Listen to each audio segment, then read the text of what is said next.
El texto es la continuación, repite un pedacito del texto del Evangelio del domingo pasado, cuando Jesús habla de comer su carne, de beber su sangre, de incorporarlo, y continúa un poco más.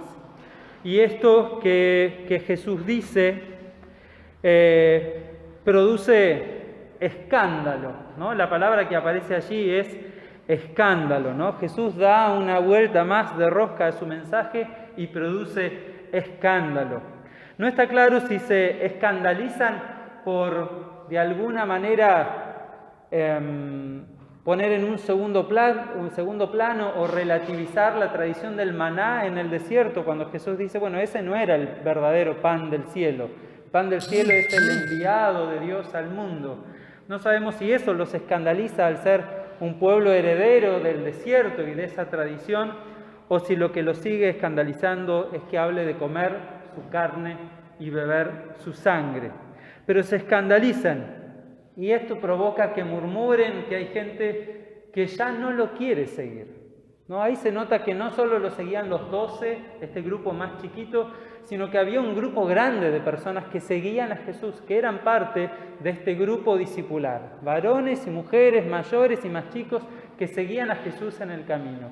Y a partir de este momento en el Evangelio de Juan, hay un grupo grande de personas que dice, hasta acá, más no. Y se vuelven, ¿sí? Se vuelven atrás, no lo siguen más. Y cuando sucede esto, Jesús increpa a los 12, a los que están más cerca, y dice, bueno, ustedes también se van a ir, como que este es el momento, ¿no? Si se van a ir, váyanse ahora. Y Pedro, que toma la voz, dice, ¿a quién iremos? Tú solo tienes palabras de vida eterna, y hemos creído y conocido que tú eres el Cristo, el Hijo del Dios viviente. La confesión de fe de Pedro en el Evangelio de Juan, que es casi exactamente igual a la que más adelante va a tener Marta cuando muere Lázaro. ¿Recuerdan?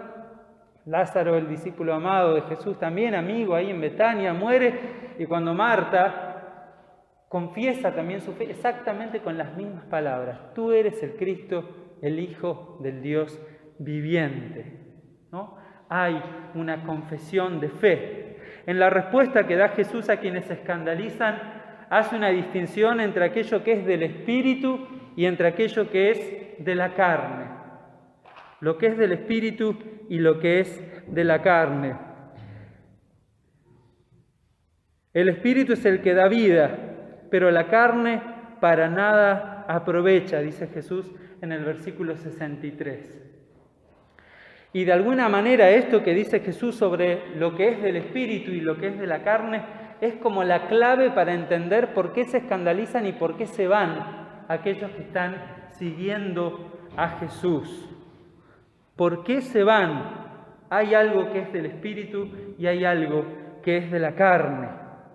El pastor Pablo Andiñac, analizando este texto, dice que algo que hay que observar y no perder de vista es que cuando la gente sigue a Jesús, que a veces nos olvidamos porque pareciera que avanza demasiado rápido, la expectativa de la gente y de la multitud seguía siendo que Jesús fuera el Mesías esperado y anhelado. Ese Mesías militar, poderoso, que los liberara en el contexto en el que estaban actualmente del Imperio Romano, que pudiesen ser un pueblo libre nuevamente. Y en el texto del Evangelio, en este texto particular, están, dice el pastor Pablo Andiñac, en lucha, en tensión, estos dos modelos de mesianismo. El mesianismo que espera parte de la multitud, un Mesías que los libere, pero la liberación es acotada, que los libere de los romanos, su yugo y nada más. Y otro mesianismo que es el que propone Jesús, que es un mesianismo no en la carne, sino en el espíritu. La diferencia entre lo carnal y lo espiritual en este texto es que lo carnal perece, se echa a perder. Casi que se puede aplicar al maná y lo que dijo Jesús del maná antes. El maná se podía comer en el día, pero no se podía guardar, porque perecía, porque se echaba a perder. Lo carnal tiene vida corta, no trasciende. Lo que es del espíritu va más allá de una respuesta acotada y limitada. Trasciende.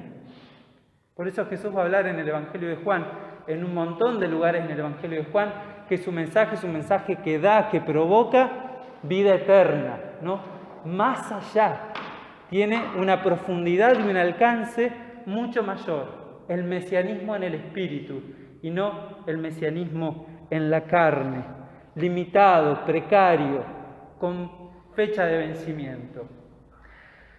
Y a veces es necesario recordar estas tensiones que aparecen con lo espiritual y con lo carnal, con el mesianismo que esperaba la gente y con el mesianismo que Jesús propone, porque a veces se nos mezclan y se nos cuelan en nuestra manera de vivir la fe y de ser iglesia estas mismas cuestiones.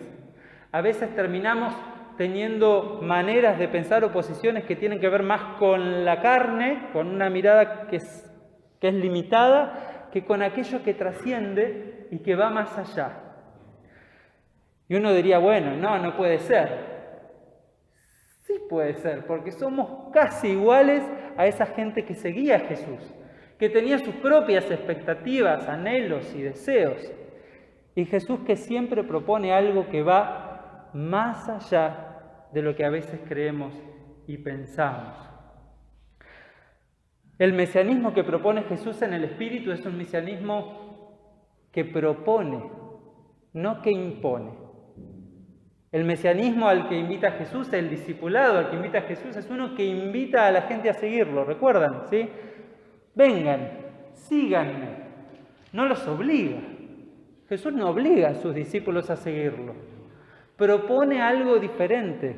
Y cuando lo escuchan dicen, pero ¿de dónde saca esta sabiduría esta persona? ¿Por qué habla diferente de lo que nos hablan los otros, que son los que saben de la ley, de la Escritura? ¿Por qué él habla diferente y entendemos que tiene una sabiduría distinta? Invita, propone. A veces en nuestra manera de vivir la fe y de ser iglesia pensamos que imponer ciertas cosas es mejor, ¿no? Si uno puede, voy a hablar con un tema con Graciela, pero si la convenzo de que lo piense como yo, gané, ¿no? Imponemos formas de pensar, formas de ser, en vez de proponer, invitar. ¿Cuál es nuestro discipulado y nuestra manera de ser iglesia? Una que responde al mesianismo en el Espíritu de Jesús, abierta, que invita, que propone, que cuestiona, que nos ayuda a pensar. Jesús hablaba con parábolas y no daba respuestas cerradas. Y la gente se quedaba maquinando, ¿no es cierto?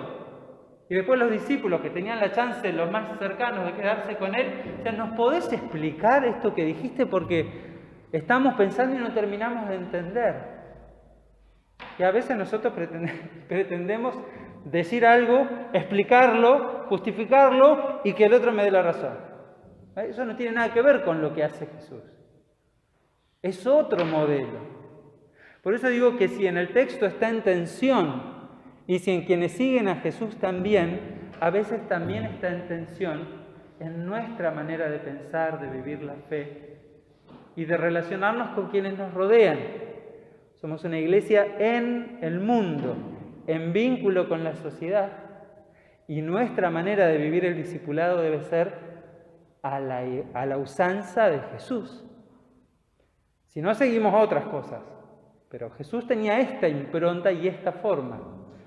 Entonces la nuestra debiera ser la de Jesús, que pueda ir más allá, ¿no? En la carne es limitado, son respuestas rápidas, resuelve problemas en el momento, pero no logra trascender, no logra ir más allá. Y lo que Jesús propone es más allá. En el Espíritu es más, todavía más, un poco más. Quiera Dios que su Espíritu Santo nos anime, nos acompañe y nos dé el discernimiento para poder seguir a Jesús en el Espíritu, no en la carne, que termina, que es acotado, que se limita, que se vence, se acaba, sino que nuestras ideas, nuestra forma de pensar, nuestra forma de ser iglesia pueda ir más allá y pueda trascender en el Espíritu. Amén.